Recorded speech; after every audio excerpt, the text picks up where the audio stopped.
Good morning. Welcome back to the podcast, Evil Dungeon Master Universe Podcast. I am your host, Evil Dungeon Master Vince. Tuesday, new day. Time for a new episode of our podcast. EvilDM.com is my website. AskTheDM at EvilDM.com is my email address where you can contact me, much like today's email, where I got from Samantha, who contacted me through this.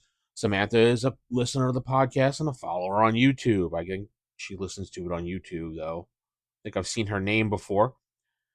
Anyway, she wants me to discuss Gangbusters.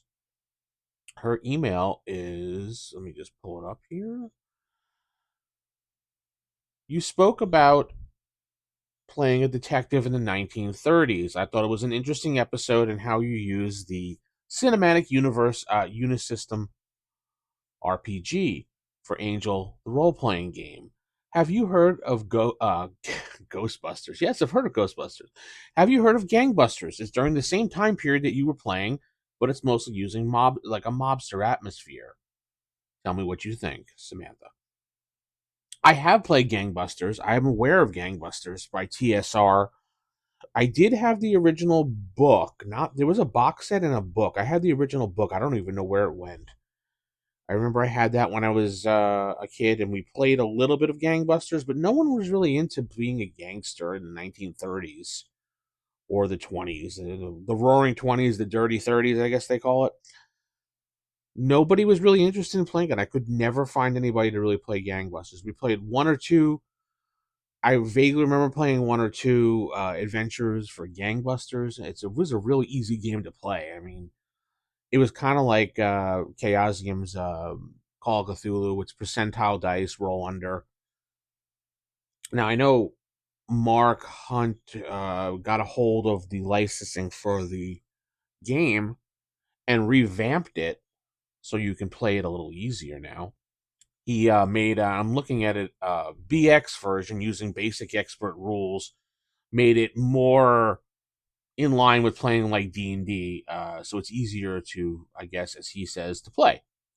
Instead of, going after monsters and traveling through dungeons, you investigate crimes and face off against mob bosses using D20 rules, basically, in 1920s, 1930s.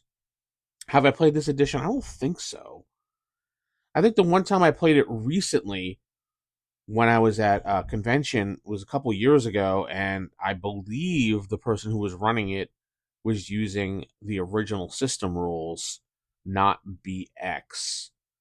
BX came out, I think, in 2020. Let's see when the date it first came out here. No, last updated 2019. So I don't know. Added to catalog 2019. So it came out in 2019 officially.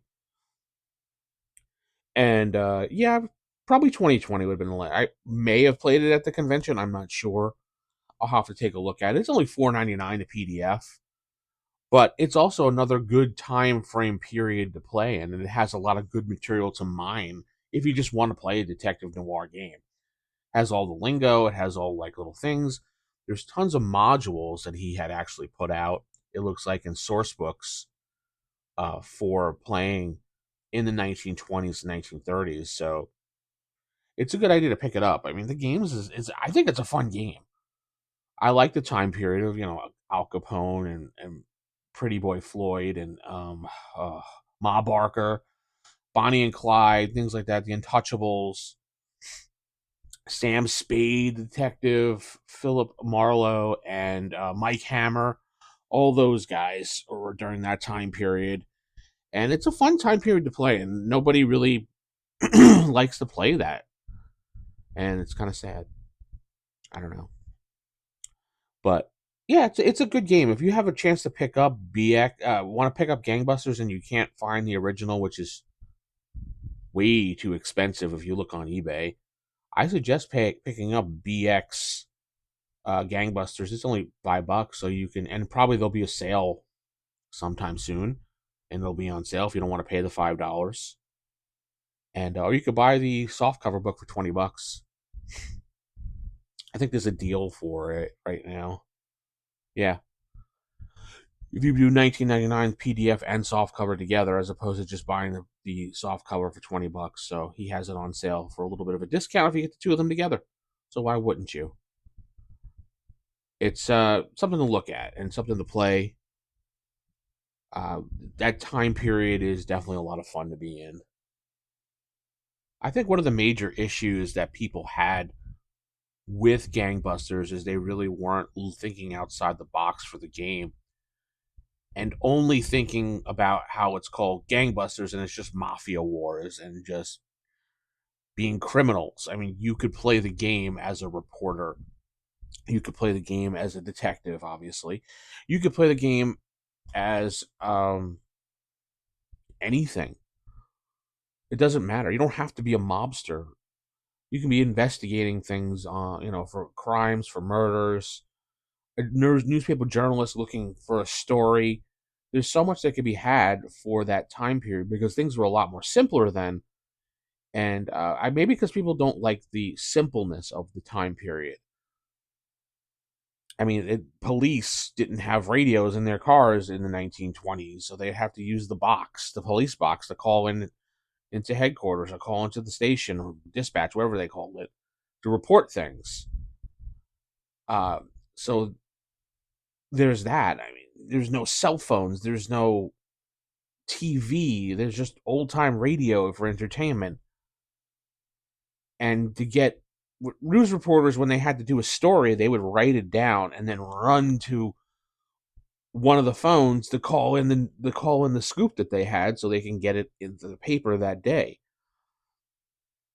So I like the simpleness and the lack of technology, so to speak, in gaming. And I kind of like that immersion when it comes to gaming, when you play something and there's no real technology. So things that were based in the 80s also kind of rate on my radar for things to play because there's no technology. People have to go back to a simpler time to remember how to do things. And we have so much technology now, especially with AI coming out, that people are relying way too much on AI. And if you want to do something, everyone's like, "Oh, we'll just ask ChatGPT or whatever and see what they say. Oh, they said this; it's got to be right." No, I can't tell you how many times I've asked ChatGPT about certain things, and they give me an answer. I'm like, that isn't even not even close to what the right answer is. And yes, it says it right there. Always verify everything that ChatGPT says because it gets things wrong. But there's some people out there that believe everything that ChatGPT says is correct, and it's not. So that's why I kind of like games when they have less technology and more rely on human, uh, a human ability to adapt to the situation. So Gangbusters is a great game, and I like it. I think you should pick it up. I think you should give it a chance, at least one or two games, just to see, even if it's a break from your normal game.